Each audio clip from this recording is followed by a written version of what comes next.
And so, as you all know, today we have Jeff Hmmarlund, who is a retired professor of energy and climate policy. He's going to be talking about the Inflation Reduction Act today. So, and there's a lot of information that he's going to be going through. So we'll save questions for the end. Jeff, it looks like your slides are good and we can hear you. So take it away. Thanks, Gina. And thanks, Frank, for connecting me with this wonderful group. As I told Gina and Frank, when I looked at your website, you were clearly my kind of people. So I'm going to join you as a member. And so that's really cool.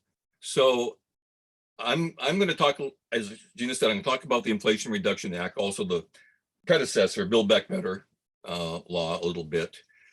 I was more involved in this than I would have expected to be as a retired professor at 72 years old. I was involved with I was an advisor to 3 of the presidential campaigns and got to be involved in what was a very exciting time when the Bernie Sanders and Biden climate task force was meeting. I was helped to staff that, which was trying to come up with trying to build the progressive wing, bring the progressive wing of the Democratic Party in to support Biden on climate, which was a very interesting process with, anyway. And then most recently was actually the very tail end of the process. I was one of the 12 people who invited to participate in the all-night vote-a-rama in the Senate. This is when the Republicans had 18 amendments that they had developed to try to sabotage the passage of the Inflation Reduction Act.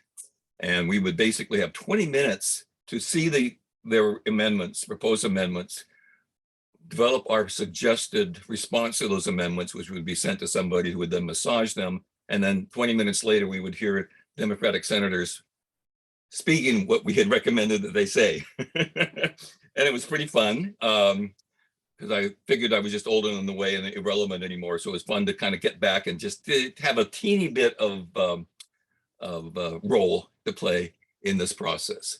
So the Inflation Reduction Act will provide historic investments and a reasonably coherent strategy to confront climate change and build America's clean energy economy. It will fight inflation by driving down energy costs. It's going to provide economic opportunity and capacity building investments in disadvantaged communities, a big emphasis on that. It's going to create good jobs and give the US at least a fighting chance of cutting greenhouse gas pollution in line with President Biden's commitments. It also makes massive contributions to healthcare and tax policy, which of course we're not going to get into today. At the same time, the IRA, I'll just call it the IRA from now on, the Inflation Reduction Act, represents a compromise reached after lengthy and contentious congressional negotiations. It's certainly not a silver bullet to combating the climate crisis or addressing environmental justice. Many vulnerable communities will continue to be harmed by the fossil fuel extraction, particularly BIPOC communities in the Gulf South and Alaska.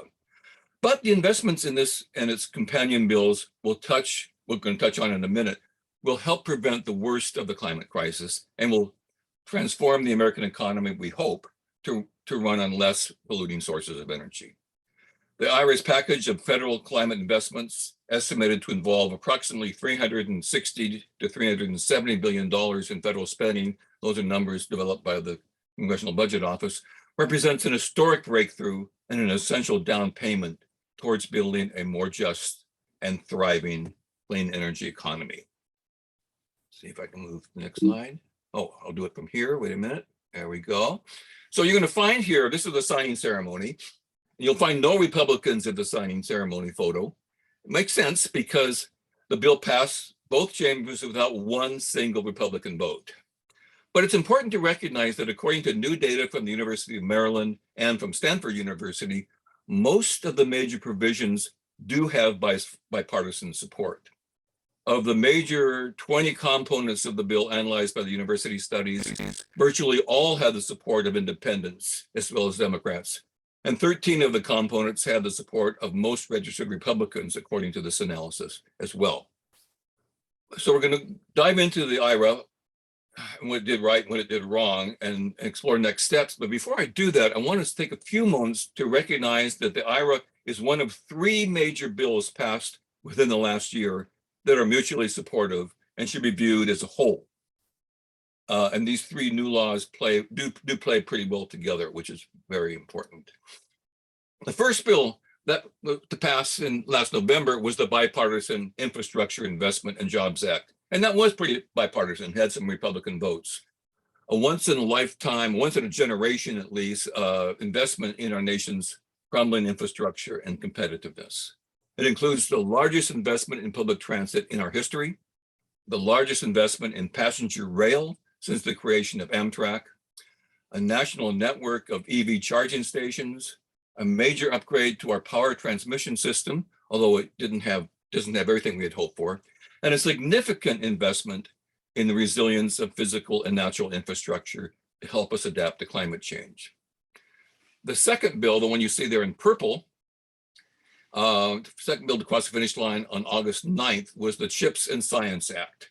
And it provides a major $52 billion investment to produce production of American-made semiconductors, tackle supply chain vulnerabilities, to make more goods in America, revitalize our scientific research and technological leadership, and strengthen our economic and national security. And 2.5 weeks later came the passage of the Inflation Reduction Act, the one you see on top there, which we're going to explore in much more detail. So with these three laws, annual and real federal spending on climate and clean energy over the next decade will likely be at least 3.5 times higher, 3 times this level in the period from 2009 to 2017, and 15 times its levels in the 90s and the early 2000s. At long last, the federal government will again be leading. So it's not just the sheer volume, of course, in spending that's relevant, it's the strategic application that could be the most transformative, I think. An analysis from the Rocky Mountain Institute, now just known as RMI, does a good job of explaining the strategic symbolic relationship among these three laws. And I'm going to quote from the RMI study here. It says the CHIPS and the Science Act is the brains of the operation, dedicating billions towards the cutting edge research and development needed to accelerate innovation in emerging clean energy technologies. The Infrastructure Investment and Jobs Act is the backbone, providing much of the infrastructure these technologies need to scale at speed, while the IRA is the engine driving investment growth through demand pull measures that provide the security for these technologies to reach market maturity. The transition to any technology, including clean energy, alternatives, and any other climate-related technologies almost always occurs in phases. I bet we all know this, which can be depicted here in this S-curve of technological adoption over time. If we want to accelerate the process of technological transition, policymakers need to create solutions targeted to each of these three phases here and at the right amount.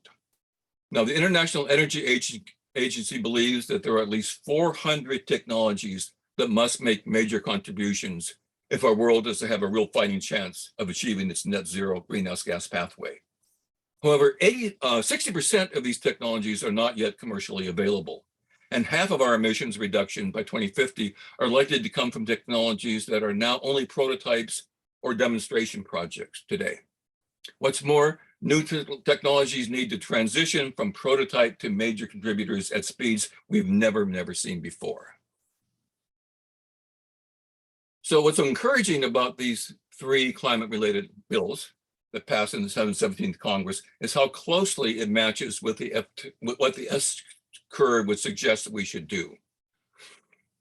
As we would hope, spending is concentrated in the first four phases here, which provide markets where private markets are less likely to invest in research, development, and demonstration, and early commercialization.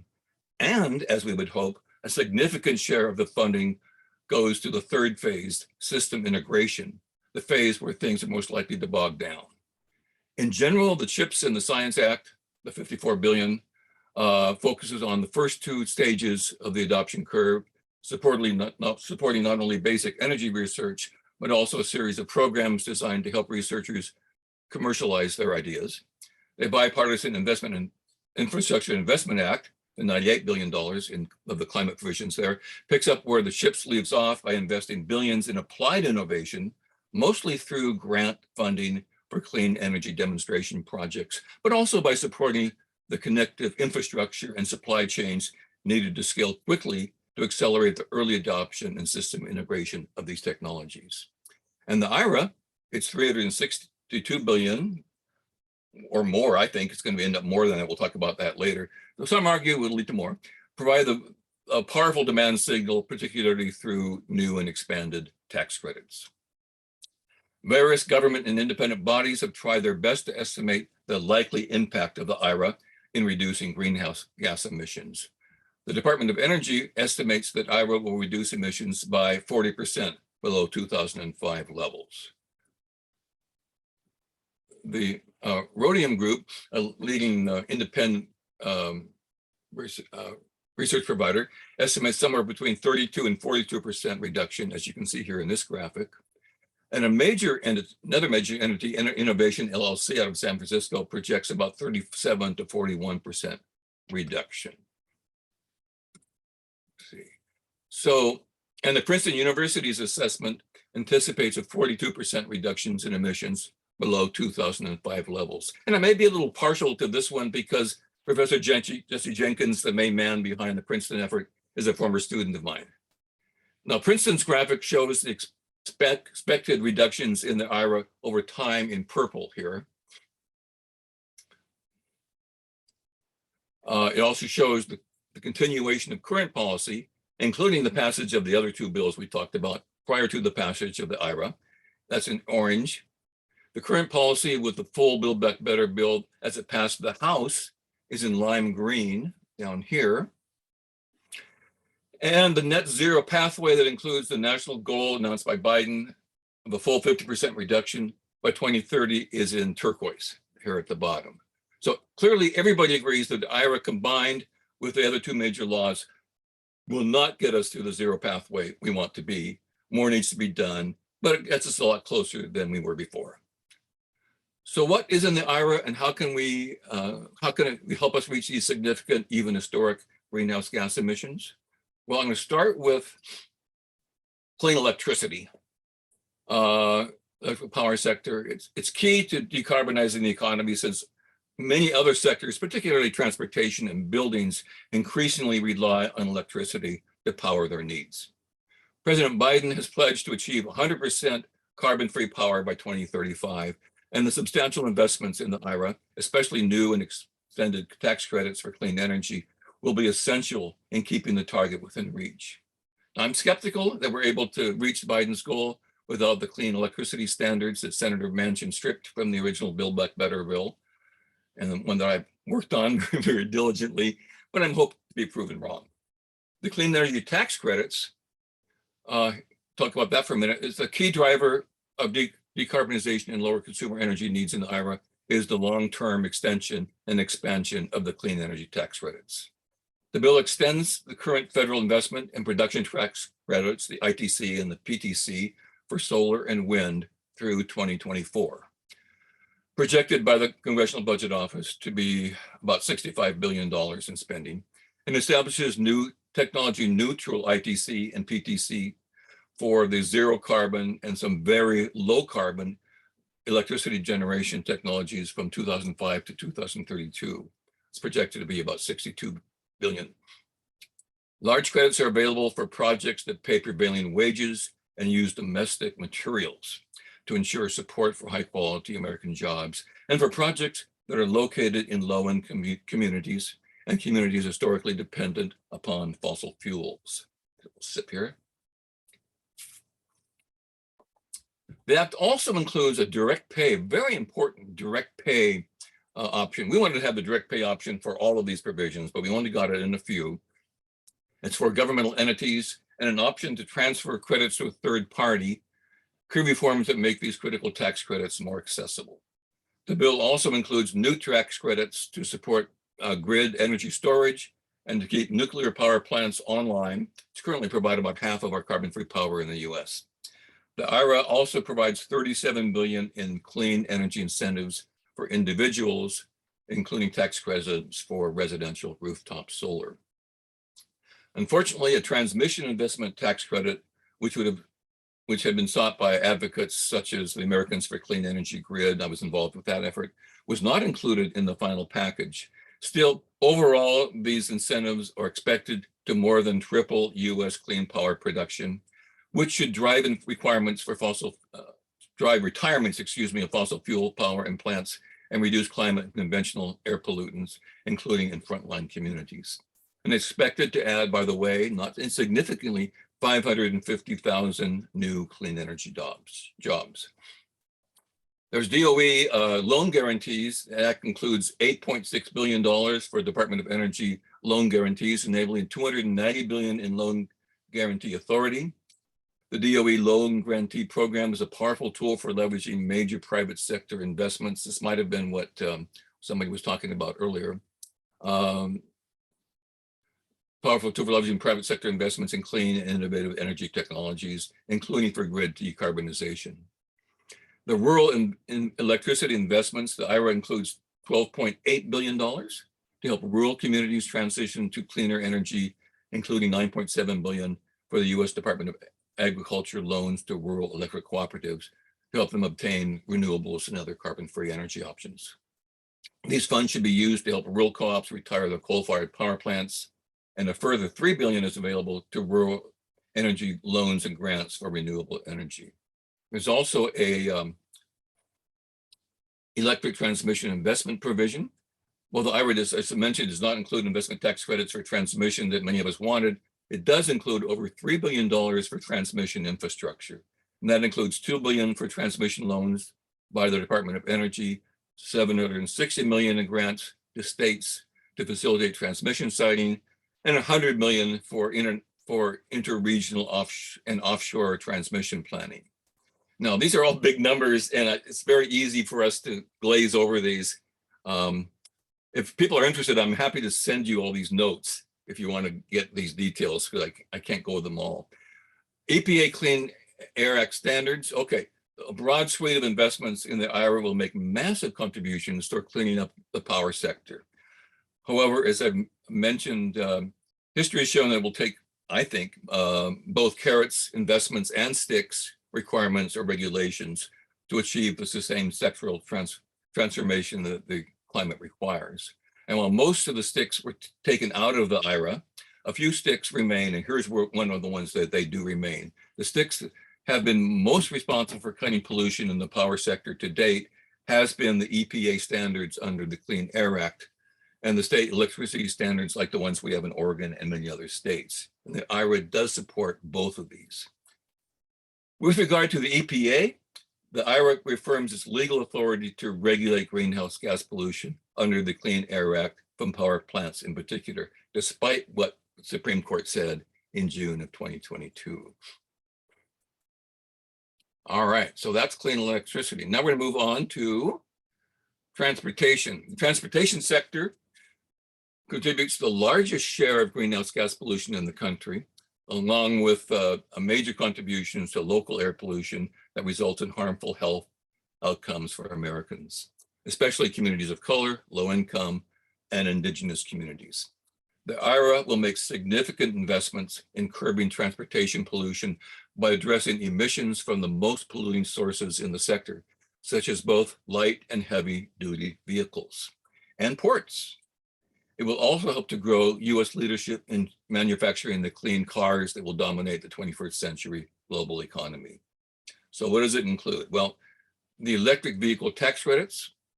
IRA provides consumer tax credits to allow eligible individuals to receive up to $7,500 to the purchase of new electric vehicles, or $4,000 for a used vehicle. And this bill prioritizes low and medium income consumers and affordable electric vehicles by establishing an income cutoff for credit recipients. The IRA also includes a tax incentive estimated at about $3.5 billion in value for vehicles purchased for use in commercial fleets. The EV credits for new vehicles are also tied to new requirements for automakers to use domestically mined materials and manufacturing processes in order for their cars to qualify for the credit. And that's been pretty controversial. Some have suggested they could make these credits much less accessible for American consumers until adequate US supply chains are established. Cars and light duty trucks are the largest source of the climate polluting sector of the economy. So therefore, providing greater access for average Americans to switch to electric vehicles is a critical step, or if not electric vehicles, at least emissions-free vehicles is a critical step towards meeting national emissions reduction targets and reducing local air pollution.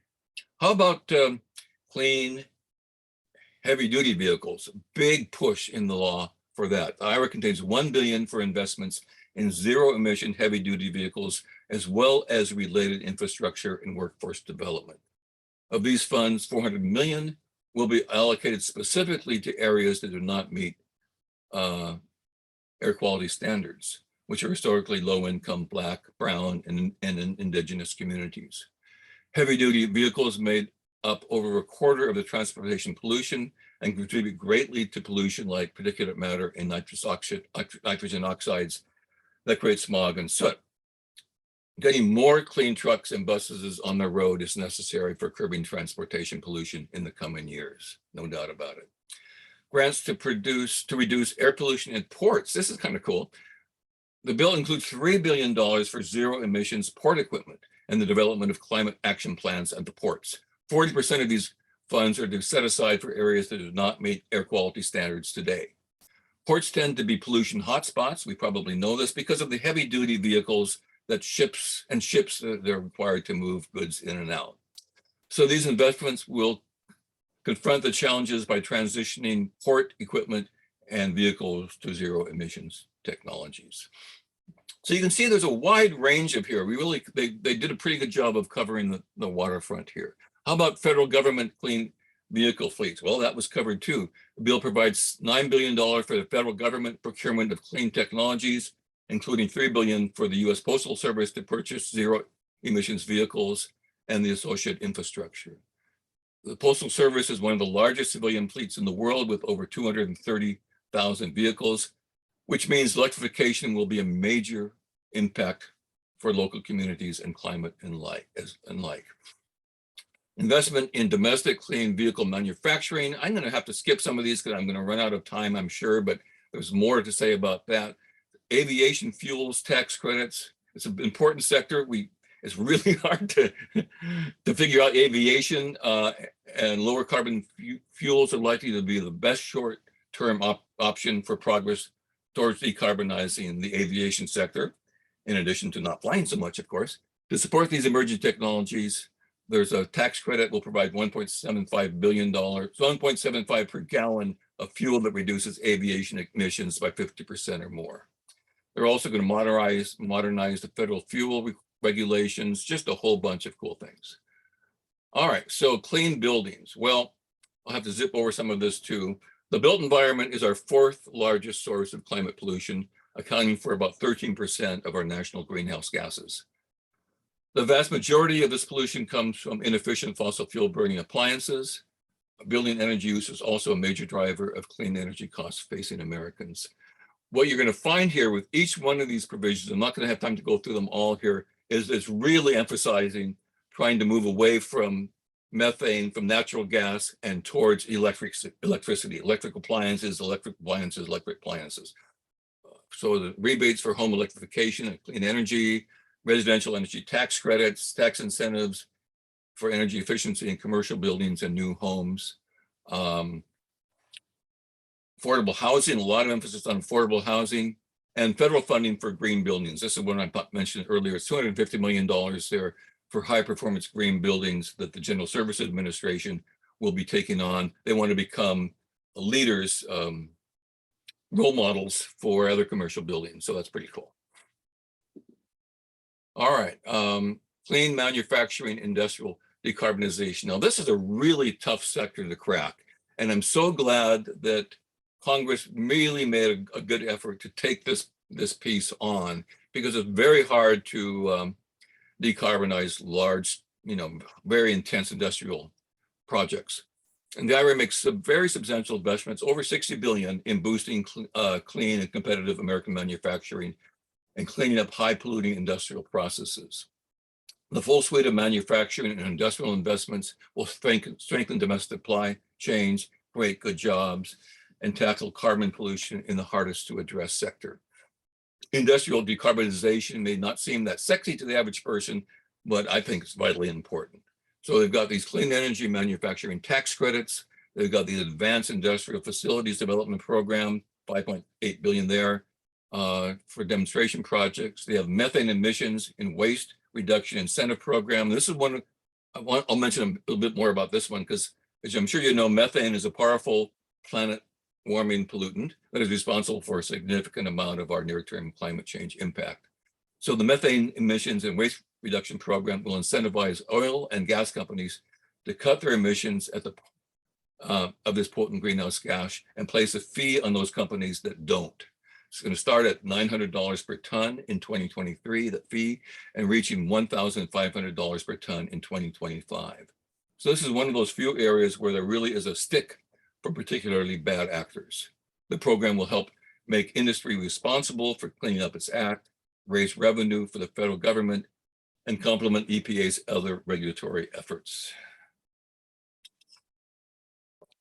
Finally, there's the enhanced use of the Defense Production Act of 1950. The IRA includes $500 million to support applications of the Defense Production Act. President Biden recently directed DOE to support manufacturing of several key clean energy technologies under DARPA, including heat pumps, grid components, and solar panels.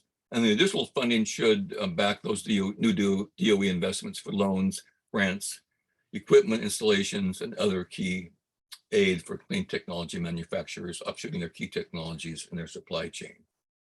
And we've also got some really good industrial decarbonization tax credits, federal procurement of low construction materials. So you see a wide range here. Okay, so forestry, do we have forestry and agriculture there? Yes, we do. Our farms and lands and waters have the potential to be powerful natural carbon sinks, as I'm sure everybody here on this call knows. And when agricultural lands and forests are used or forced into unsustainable practices, they become a potent source of climate pollution. So in 2020, the agricultural sector made up roughly 11% of America's greenhouse gas pollution. And the IRA attempts to tackle agricultural emissions like methane while also investing in forests, oceans, and lands as enhanced carbon sinks. So they have a bunch of provisions here. One is the agricultural conservation investments, about $20 billion to reduce methane emissions, improve soil carbon, and sequester carbon pollution. There's a national forest system restoration and fuels reduction projects, $2.15 billion to support wildlife management via hazardous fuels reduction projects, as well as national forest restoration, biodiversity, old growth forests, that sort of thing. State and private forestry conservation programs, a big push there. Investing in coastal communities and community resilience, another very important provision. So let's see how we're doing for time. Oh, we'll do what we can. Environmental and climate justice. I've got to spend some time here because this is particularly near and dear to my heart and probably yours too. We know that the impacts of pollution and climate change do not fall on communities equally. Black, Indigenous, people of color, and low-income communities have suffered and continue to suffer the most. So these communities are also impacted by a legacy of economic disinvestment and exclusion, which the transition to a clean energy economy can and should and must address with prioritized investments. So towards that end, the IRA directs at least $60 billion for investments for programs identified as priorities by the environmental justice communities and advocates. They actually met with the creators of this bill and helped draft this portion of the bill through a variety of programs to reduce pollution and make zero emission infrastructure more affordable and make related economic development more equitable. So this builds on the $65 billion that Congress and the Biden administration invested in EJ priorities in the Infrastructure Investment and Jobs Act, and ultimately the implementation of IRA investments in disadvantaged communities should be considerably higher than the $60 billion because of President Biden's Justice 40 initiative when it's applied across the full suite of federal climate programs and clean energy investments. as federal tax credits are tailored to drive greater investments in the communities. So we're just getting started there, but it's flourishing. Environmental and climate justice block grants are there. $3 billion for community-led projects covering a range of eligible activities, from pollution monitoring and prevention to mitigating health risks for climate events like heat and wildfires, to climate resilience and adaptation, to increasing community engagement in public processes like rulemaking. The fund includes $200 million to provide technical assistance to communities, and we think this could be a powerful force multiplier for disadvantaged communities, with resources that can be used to leverage other public and private sector funds for reducing pollution and driving up sustainable economic development. And finally, the Greenhouse Gas Reduction Fund, that was one of the projects I worked on. This National Greenhouse Gas Reduction Fund, typically it's called the National Green Bank, has the potential to build upon and catalyze new clean energy financing ecosystems in states across the country. This starts with the creation of a $20 billion National Clean Energy Accelerator, or Green Bank. The EPA and states can then use those funds to incubate new green banks with clean energy financing institutions, scale up existing efforts, and resource community institutions like community development financial districts. So during the last decade, we've had already 23 green banks located in 17 states and the District of Columbia. 23 other states have expressed interest. So this is going to be a national program that will help fund those efforts. And these institutions have been a critical tool to leverage public dollars and secure significant additional investment. They've already spent about $2.6 billion, but they've generated $9 billion in private investment funds for clean energy efforts. So it's a nice ratio there. The fund also provides additional $8 billion for eligible institutions that provide financial assistance in the form of direct investments and financing for clean energy projects benefiting disadvantaged communities. All right, good jobs, just transition, and worker protections. This was also a very important provision, and I was so pleased that it did not get cut out in the final version. Building a clean energy economy provides an enormous opportunity to create and support millions of high quality and oftentimes union jobs. And it also includes the necessity of a just transition, supporting workers and communities that have been harmed by and or that remain dependent upon volatile and declining fossil fuel industries. Fundamentally, this must be simultaneously an agenda for climate, jobs, and justice, in my opinion. Fortunately, the IRA takes a massive step forward on this project by tying new federal investments and incentives with labor standards and by investing in programs that support workers. And these include high quality union jobs.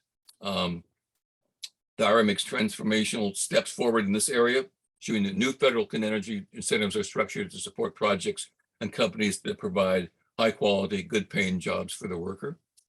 In recent years, states have pioneered new clean energy policies that support high energy jobs, and this builds on that. They have a Black Lung Liability Trust Fund, support for apprenticeship programs and worker training, lots of good stuff here.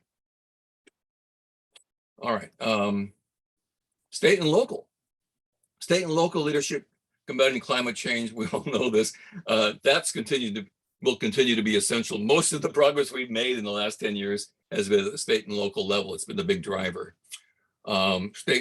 States in every region have pioneered aggressive 100% clean electricity requirements, robust clean energy, clean car standards, and accelerated deployment of renewable energy sources tied together clean energy investments with standards supporting good union jobs and so on.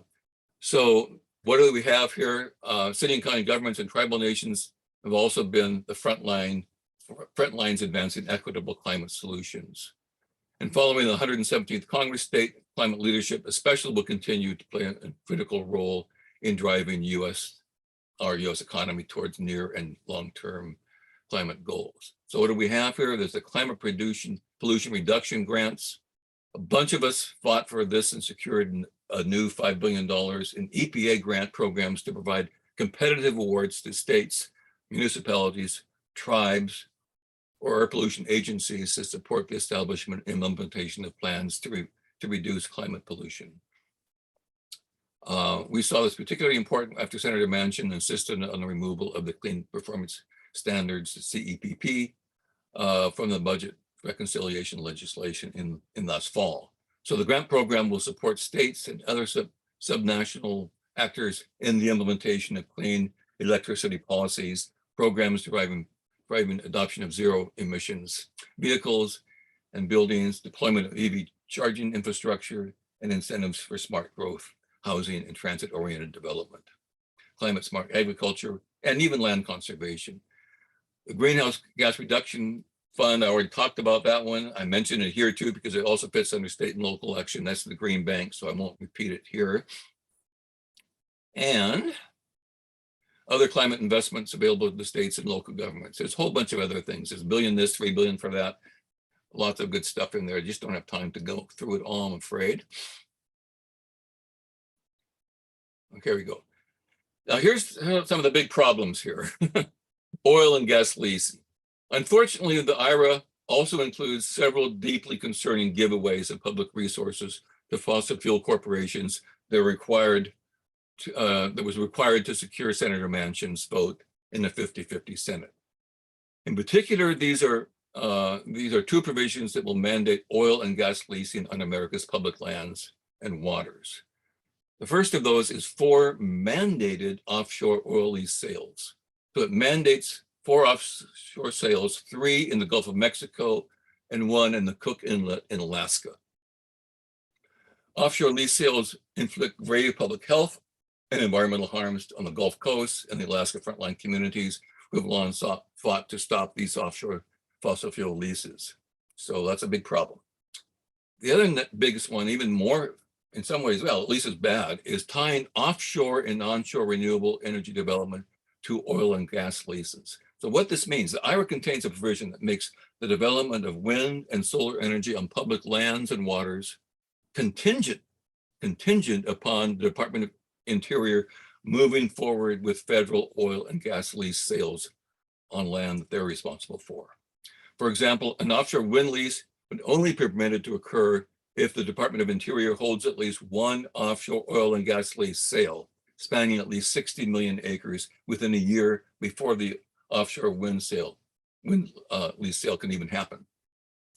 Similarly, the agency holds an oil and gas lease sale covering $2 million in the previous year. Wait a minute. Similarly, the DOE would be allowed to only grant rights to a right-of-way on public lands for onshore wind or solar project if the agency holds an oil and gas lease sale covering 2 million acres in the previous year. So these provisions would last for the next 10 years. And these requirements are lower than historical leasing numbers, which is good, but they're still pretty awful. Finally, there's increased oil and gas royalty rates. The royalty rates are a little higher than they used to be, which is good, but they're still there. So while these modest increases in royalty rates are not likely to deter fossil fuel extraction, they do levy an increased cost on industry, making drilling at least a little less profitable. So what are the next steps? Well, there are a lot of things that were left out of the Build Back Better bill that we originally developed. As I mentioned before, the IRA relies almost entirely on carrots, tax credits, and incentives rather than sticks that are requirements, regulation, placing a price on carbon, that sort of thing. Will this work? Well, it was what Manchin insisted on, so we're going to have to find out. We hope it will. I'm a little skeptical, but I'm getting more optimistic over time, and I gotta hope. Key provisions dropped out of the original Build Back Better certainly could be added back. The most critical one, of course, is the 100% clean energy standards for electricity by 2035. That was eliminated. The Civilian Conservation Corps, that was very important, especially to our younger generation. That was Sunrise folks and people like that were really pushing for that. That was dropped. Investment tax credit for transmission, I've talked about that earlier. We critically need that if we're going to move wind and solar energy to load centers. Returning full funding for electric vehicles. There is some funding there, but nowhere near as much as we originally wanted. And returning funding, $82 billion over the next 10 years for natural carbon storage in the agriculture, watersheds, and forests, those carbon sinks. So there's some money in there, but not as much as we wanted. So those are some of the things. Another one is we'd like to restore the 8.6 billion in funding for the U.S. Green Climate Fund. That's the other developing countries. That was eliminated. Restore 3 billion in grant funding over 5 years to bolster U.S. solar panel manufacturing. A lot of progressives are still asking President Biden to declare a climate emergency, to create additional executive authority to address the climate crisis. I don't think that's going to happen, but there's certainly interest in that. They overturn the fossil fuel provisions in the IRA, the ones I just talked about, such as the mandated oil and gas leases in Gulf of Mexico and off the coast of Alaska. Now, here's one that I think really got missed in the IRA, and that's supporting workforce development and education to ensure a skilled workforce that can address climate change and design and implement appropriate climate resilience measures. There just wasn't much funding in there. And then some of us have been working on another bill, kind of next steps, which we call the Earth Bill. That's something that I won't get into now, but that's kind of waiting in the wings. But the biggest deal I think we're gonna have time for this. Most immediate next step has been the side deal. The side deal that Senator Manchin struck with Senate Majority Leader Chuck Schumer on what Manchin refers as regulatory reform. And as you know, this did not pass. What Manchin insisted on and Schumer agreed to do is have it tied to the continuing resolution that kept the government afloat that had to pass by October 1st. So it was a deal that basically was struck so that Manchin would cast the vote to support the rest of the IRA, which we all wanted. So it was one of those, well, backward politics deals. So that proposal, Manchin's proposal here, this regulatory reform proposal, has some good features, but also some very bad features. On the good side, the proposal could provide a significant boost to transmission infrastructure, which is needed to ensure widespread adoption of renewable energy options. Our nation's current transmission grid is set up to deliver electricity from large fossil fuel and nuclear plants or hydroelectric dams here in the Northwest to population centers. It's not designed to bring electricity generated in places with high wind or solar potential to population centers. That's not what the grid was designed for. Where permitting the transmission line can now take a decade, the proposed regulatory reform provisions would limit federal environmental reviews to 2 years, put a statute of limitation of 150 days on legal challenges, and give the Federal Energy Regulatory Commission more authority to permit transmission lines. So as a result, most renewable energy developers and some environmental groups did support this proposal. The National Academies of Sciences, Engineering, and Medicine, by the way, says that the US needs to boost transmission capacity by 60% by the end of the decade to put the country on track for net zero emissions by 2050. So the need for reform when it comes to transmitting electricity generated by wind and solar is certainly there. And ultimately later, maybe wave and tidal energy and so on. But on the negative side, the proposal would lead to the construction of, definitely would lead to the construction of more fossil fuel plants. That was Manchin's goal, and thus produce more greenhouse gas emissions and hamper attempts to green the US economy. So most environmental groups did and continue to oppose the package that was put forth. Here are a few examples of the problems. Well, it would expand a program aimed at expediting federal permitting reviews to include offshore oil leases. It would amend the Clean Water Act that states and tribes have used to push back against proposed new and expanded fossil fuel projects and pipelines in ways that would reduce the time states and tribes would have to review and challenging permit applications. It would also limit the bedrock National Environmental Policy Act reviews for major projects to 2 years and smaller projects reviews in 1 year. And it would allow offshore oil leases to qualify for a federal program designed to expedite federal permitting reviews. And it would approve the Mountain Valley pipeline between West Virginia and Virginia that's very important to mention, which has been a target of climate activists. As a result, most of the environmental and environmental justice group organizations and coalitions are opposing this side deal. Now, Manchin, as I say, Manchin made Schumer include this package in the continuing resolution that needed to pass by October 1st. It didn't pass. There was considerable opposition, and most interestingly, opposition from progressive Democratic senators and House members, yes, but also from a bunch of Republicans. Republicans were still smarting that Manchin agreed to cast a vote in favor of the IRA to begin with, and they weren't going to give him any victory here. They also felt it wasn't strong enough. It didn't do enough to help fossil fuels. Mitch McConnell called it a phony fig leaf that would actually set back the cause of real permitting reform. But now Schumer and Manchin say they will attach the package to some other must-pass legislation, maybe the National Defense Authorization Act, or maybe the year-end omnibus government spending bill. So this is very much still in play. We're going to have to see what's going to happen there. All right, now, come on, there we go. So one of the things that's really fascinating about this is the emergence of the environmental justice movement. The environmental justice movement has been there for a long time, but it really came to the fore and flexed its muscle during these negotiations. Environmental justice leaders I've talked to view the success in stopping passage of the permitting reform package last month as their movement's highest profile achievement to date. But they are well aware that they need to do this again because they know that moderate Democrats are negotiating with Republicans right now to develop a revised permitting reform package that will be attached to some other must-pass legislation. The most progressive Democrats, such as the Natural Resources Chair, and I don't think I pronounced his name not right, but Raul Yalva, Democrat from Arizona, want to use the Environmental Justice for All bill, which passed out of the House Natural Resources Committee in July, as the vehicle to address regulatory reform. Among other things, that bill will dramatically expand the public comment period before permits can be issued, plus provide legal recourse to affected frontline communities that want to intervene.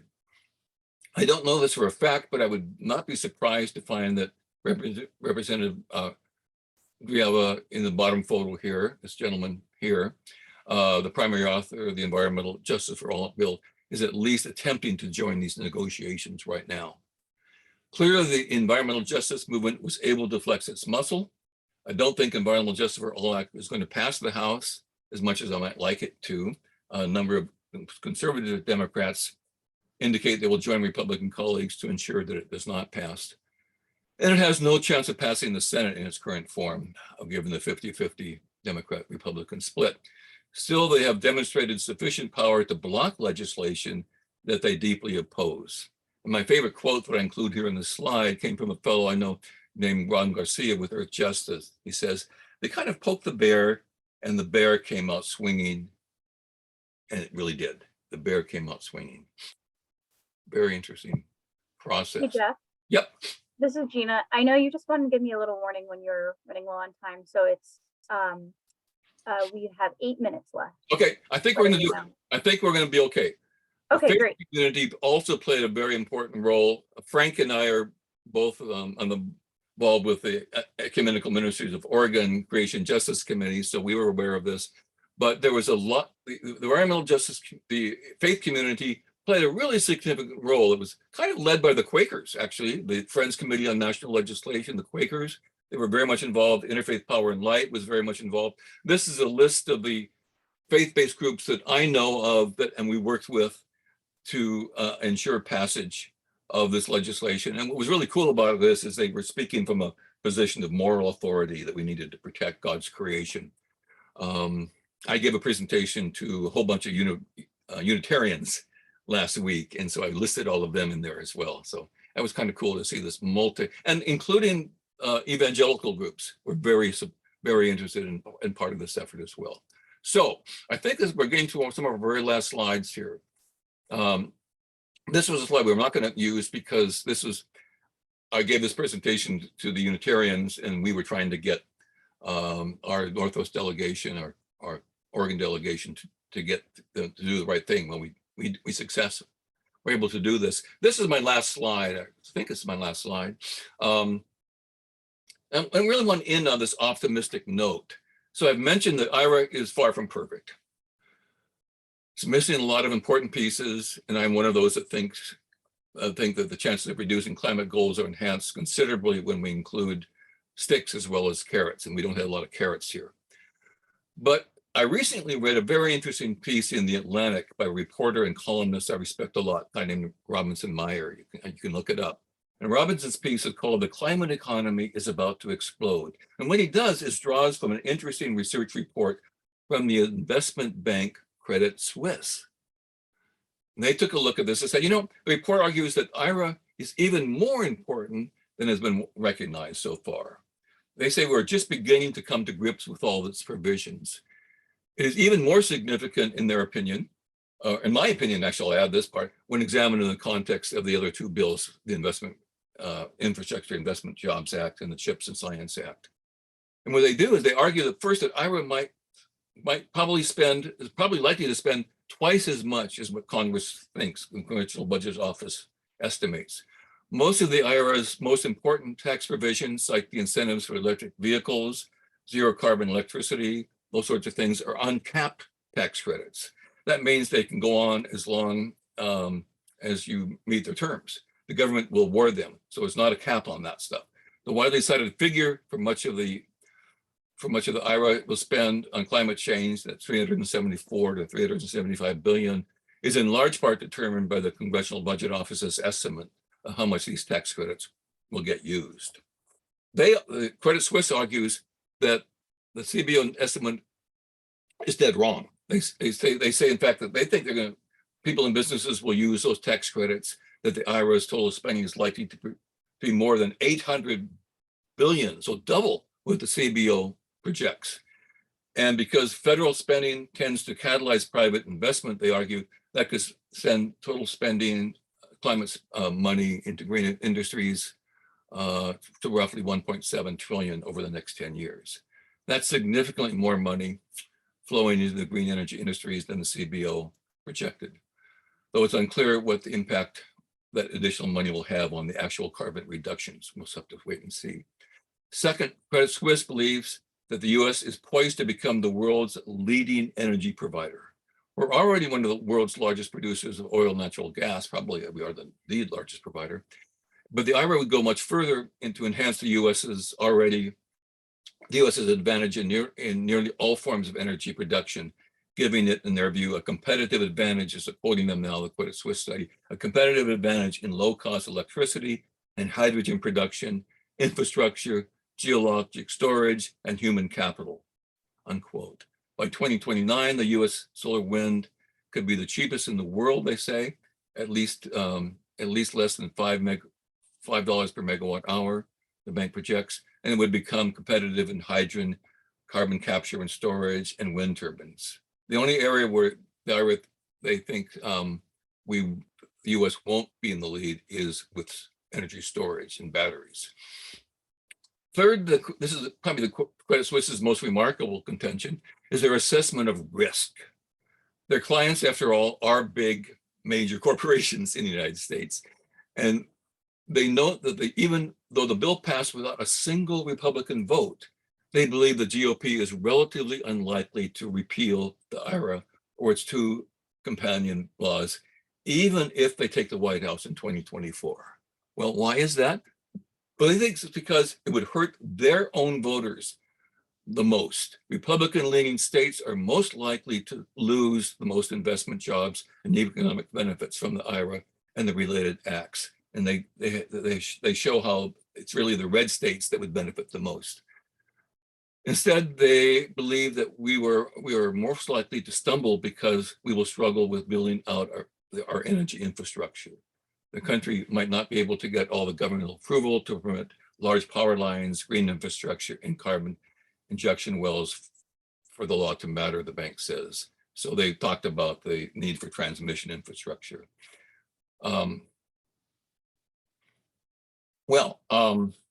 Finally, and I hope they're right, what I do know for sure is that education and workforce development will be critical if we're going to pull this off. And this is where folks like you folks here fit in. Even setting its audacious politics aside, managing climate change is a legitimately difficult scientific, technological, social, political, and cultural problem. It's going to require as many attentive and enthusiastic brains as possible, and the path to decarbonizing always required an infusion of new workers, investment, and goodwill.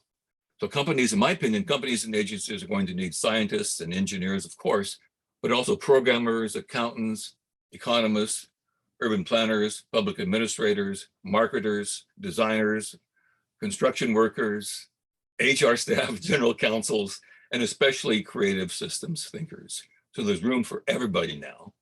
And the federal agencies alone are hiring like crazy right now. I just got a call last couple of days ago from the US Department of Energy. I'm 72 years old, asked me if I was interested in coming back and taking a nice job. Nope, I'm retired. But boy, this is a time for young people, the next generation, to, there's gonna be literally hundreds of thousands of new jobs coming through these two bills. And so it's a really important time, a fascinating time to be educators to develop that workforce. And I think that is it. Time for questions and comments, and I have my contact information there as well. We are at the top of the hour, which is Oh, I know sorry. when the call normally ends, but Jeff, I don't want to speak for you, but if we could get a couple of questions, if people don't mind saying a couple minutes, feel free Sure. to stay or leave.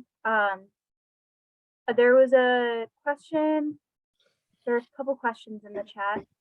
One was from Frank Neapold. Can you share the analysis for the last point about GOP support?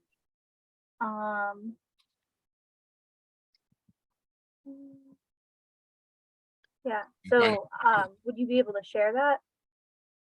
Now, which slide was it? It was the next the last slide you just had up. It was the point you were making about the Swiss Re analysis and yep.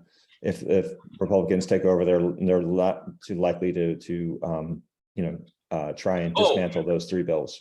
Okay, that was from the Credit Suisse report. I have the link to the article, which I can put in the chat.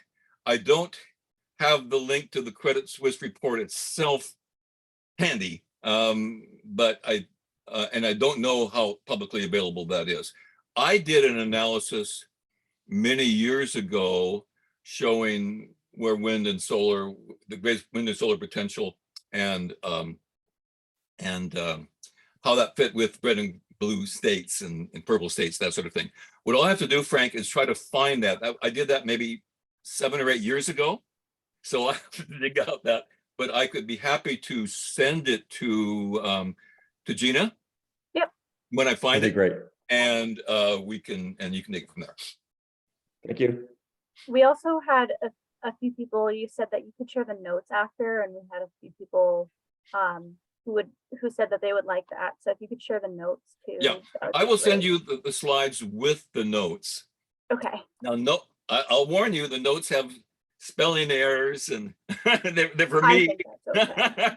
They're not. But yes, I'd be happy to do that. And it'll just, you can decide how to use it from there. What you have on the website right now is my slides without those notes. But and I didn't use all my notes I'm noticing my 72 years that I still have really good long-term memory, pretty decent midterm memory. My short-term memory, to use a technical term, sucks. And so I've found that I need to start using these notes to keep me on track. So they're there, and you're certainly welcome to have access to them. Good. That's totally fine. I'm looking at the other note. James Callahan did have a question in here. It's a longer, so it might be easiest, Jim, if you could maybe unmute and reiterate it. Sure, thank you. So first of all, thank you so much, Professor. Very important. We've been really looking forward to discussing the IRA and the other bills. So it would be more, I think you mentioned a major weakness in the bills, but just kind of going at it of, what provisions are being made for who is actually going to do all this work.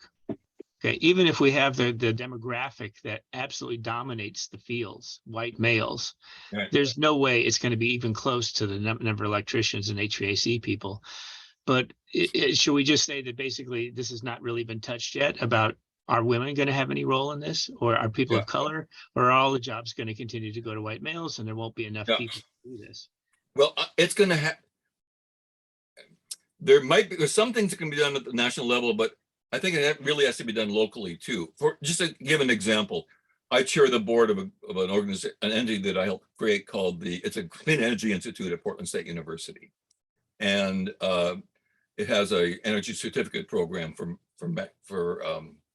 in energy policy and management. So people who are getting engineering degrees or economics degrees or MBAs or whatever can get this graduate certificate as well. We went out to the renewables industry in the Northwest, a group called Renewable Northwest and others, and asked them if they would provide us funding for us to provide scholarships to low-income disadvantaged groups so they could take these courses. And they've agreed to do that. We're also going to the Bonneville Power Administration and asking them if they would help us on that. So that's just the sort of thing that we're doing. There's going to have to be thousands and thousands of other things like that. Because truth of the matter is, you are absolutely right. You hit the nail on the head. We don't have the manpower, the woman power, the workforce, the educated workforce to do this yet. The baby boomers like I am retiring, right? And so at least the Northwest energy industry is desperately trying to encourage universities to develop programs like the one we have at Portland State University. There's another one up in Washington State. There's a whole bunch of them being developed. But this act did not get into that the way I wanted it to. It didn't.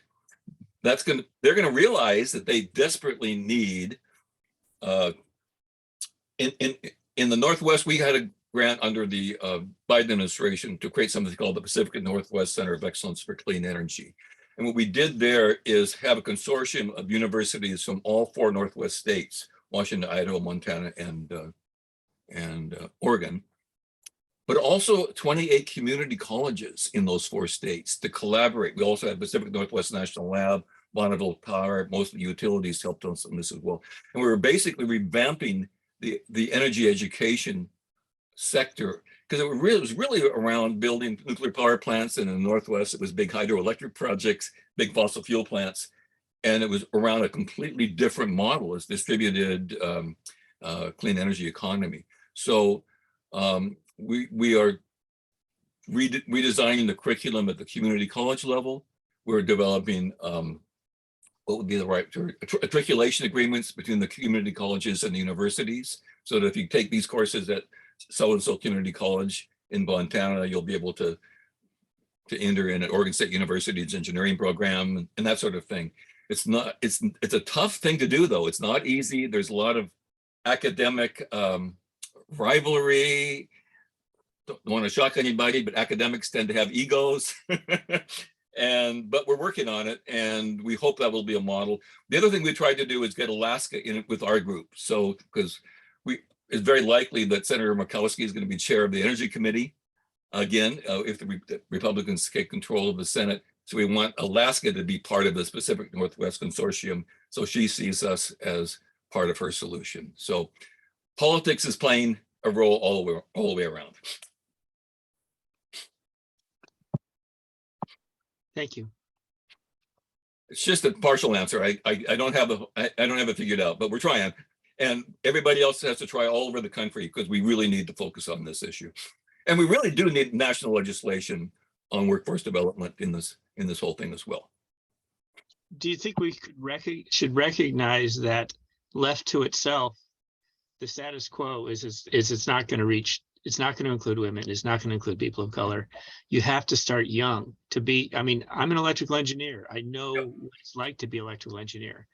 And a woman might be given a position like in college, or a person of color, but if people aren't given a background at early and strength and experience, they're going to be kicked out. Right? It's just they're not going to make it, and it's not going to have the thing. You have to have equity in terms of where education and experience starts younger. And if you don't, you're basically you're basically setting it up for this being the same status quo. And I mean, the demographic that is most likely to be opposed to all this happening is the one who's going to make all the money on it, which is pretty ironic, right? Yeah. I mean, obviously there are white males that are great people doing things. I mean, everybody is capable of things, but if we're talking demographically, the demographic that has been most opposed to what we're doing is going to be calling in the cash. And the young women and the people of color are going to be left holding signs saying there's no planet B. All right. So I'll mention another example of what we're doing here. These are, and I totally agree, Frank James, that these are drops in the bucket. All they are is drops in the bucket. Yes, we need a coordinated national effort. We need to have commissions looking at this. We need to develop really strong legislation and funding that would be available that can filter down to states and localities and low-income communities and so on. But another thing we're doing in the Northwest is we created a something called Renewable Energy Scholarship Foundation. We're providing about 25 scholarships for community college level, undergraduate level, and graduate level students who are interested in any aspect of renewable energy. And so we have a special program for Native American students, another one for other low-income communities and so on. So that's only going to provide 20 or 25 scholarships, drop in the bucket. But every drop helps, and I encourage other parts of the country. But that's only for people going in the 4 Northwest states. So there might be other scholarship opportunities. We didn't see any when we started. We didn't see anything else quite like this, but and the other thing that's really cool about this particular scholarship is the awards are given, the scholarships are named after Nobel Prize winners. And the Nobel Prize winners contribute funding to these scholarships, and they are involved in the delivery of their scholarships to these individuals. So these students are getting a scholarship named after a Nobel Prize winner. And even though it's just $5,000, not a lot of money, it has that prestige of a Nobel Prize winner giving them his or her endorsement, which is kind of cool. I know these are some big questions. Thank you, Jeff, for giving us all of your thoughtfulness and your experience. We really appreciate it. And I don't want to take any more of your time, so we can. Well, I don't think I've not done a satisfactory job of answering James' question because I don't have the answers. But you're right, James, and we need to work on it. Colleen's asking. Colleen put her information in the chat and said, "Let me know if you need Alaska contacts," and said, "What would it take to get Alaska as part of the consortium?"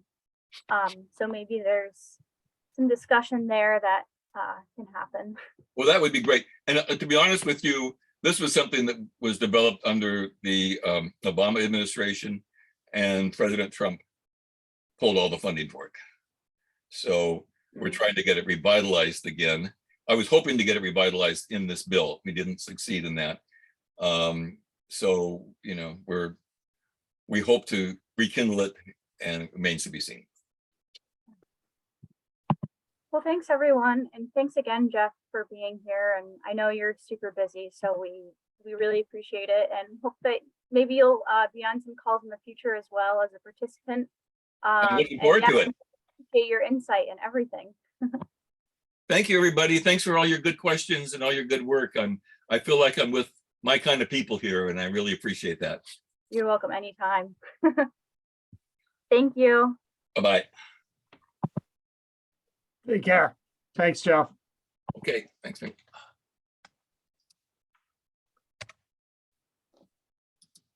All right.